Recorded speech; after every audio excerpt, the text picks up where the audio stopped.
Can the United Nations stop a war? Okay, to understand how the UN responds to conflict, we need to go back to the UN Charter, adopted after the Second World War.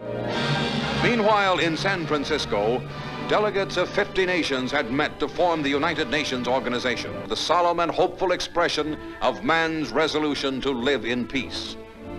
The nations were united.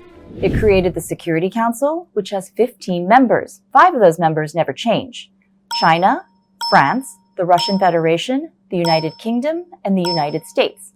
Let's show this by smashing 30 years of history into a couple of seconds.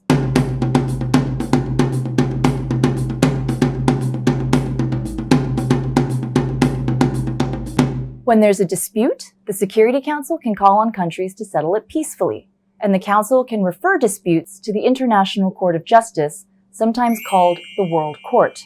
The Security Council can also impose measures like arms embargoes, economic and trade sanctions, and travel bans. As a last resort, the Security Council can authorize the use of force. That's basically military action, either by UN member states, coalitions of countries, or UN peace operations. These are life or death situations, so it's really important to understand how it's all decided. The Security Council adopts resolutions. Its procedural resolutions just need 9 votes to pass. Boom, done. But with a substantive resolution, any of the 5 permanent members can block it. That's called the veto power. All 5 permanent members have used their veto power at one time or another. When there's a veto, the issue goes to the General Assembly, where there's a seat for all members of the United Nations. It's sometimes called the Parliament of Humanity.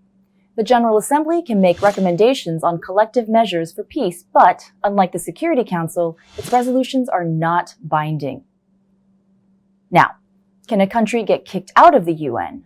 That's never happened, but if a country persistently violates the UN's principles, it can be expelled by the General Assembly on the recommendation of the Security Council. So, for the UN to expel a permanent Security Council member, they'd have to agree to it. So far, no country's ever been expelled.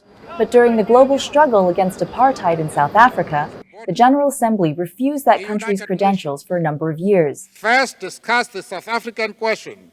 And South Africa didn't participate in any General Assembly proceedings until apartheid ended 2 decades later.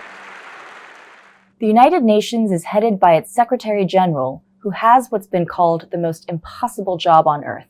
It includes trying to get peace talks going, save lives, and stop war. In the timeless words of the second Secretary General, Dag Hammarskjöld, the United Nations was not created to take mankind to heaven, but to save humanity from hell.